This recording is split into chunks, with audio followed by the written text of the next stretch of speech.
Punya utang 396 juta ke April Jasmine. Ustadz Solmed berkata, sampai wafat tak akan saya hapus. Setelah sempat melarang April Jasmine bercerita, Ustadz Solmed akhirnya membagikan masa sulit di hidupnya. Masa sulit yang harus dihadapi Ustadz Solmed dan keluarga yaitu saat pandemi COVID-19 muncul, sehingga dia mengalami masalah finansial. Selama pandemi, Ustadz Solmed mengaku jika dia sampai harus menjual pakaian bekas miliknya agar bisa untuk makan. Mobil saya jual, bagian orang datang ke rumah. Saya pergi hanya untuk cari buat makan. Saya temui teman-teman saya jual facial, saya jual sarung, saya bawa dagangannya pakaian bekas saya. Kata Ustadz Solmed dikutip dari Pikiran Rakyat Pangandaran.com pada Selasa 4 Mei tahun 2021. Mengalami masalah finansial, Ustadz Solmed bahkan harus meminjam uang kepada istrinya, yaitu April Jasmine, untuk berobat sang ibu. Saya sampai harus meminjam uang kepada April hanya perkara 200.000 di masa pandemi ini. Saya pinjam uang 500.000 hanya untuk biaya berobat ibu saya.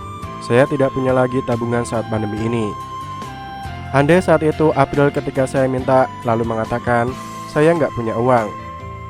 Saya tidak punya kuasa apa-apa untuk memaksanya, tapi dia mengeluarkan semua tabungannya untuk mendukung saya, agar saya bisa bertahan di tengah kebingungan. Lanjutnya berkaca-kaca. Sulitnya menjalani hidup di masa pandemi hingga harus meminjam uang kepada April Jasmine, membuat Ustadz Solmed pun tak segan untuk memuji istrinya.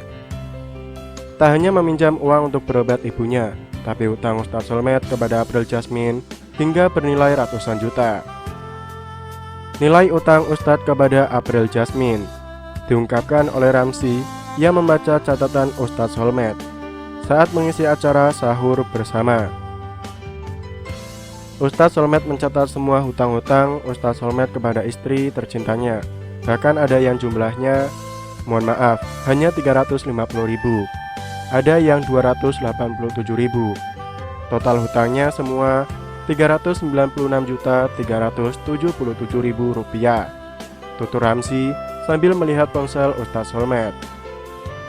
April Jasmine yang juga berada di sana menimpali jika sebenarnya dia tak pernah meminjamkan uang kepada Ustadz Solmed tapi memberi. Namun Ustadz Solmed secara tegas mengatakan jika dia akan mencatat semua hutangnya kepada April Jasmine dan membayarnya nanti. Meskipun sempat mengalami masa sulit, tapi kehidupan keluarga Ustadz Solmed membaik usai bertemu dengan Syekh Kiai Haji Abdul Malik.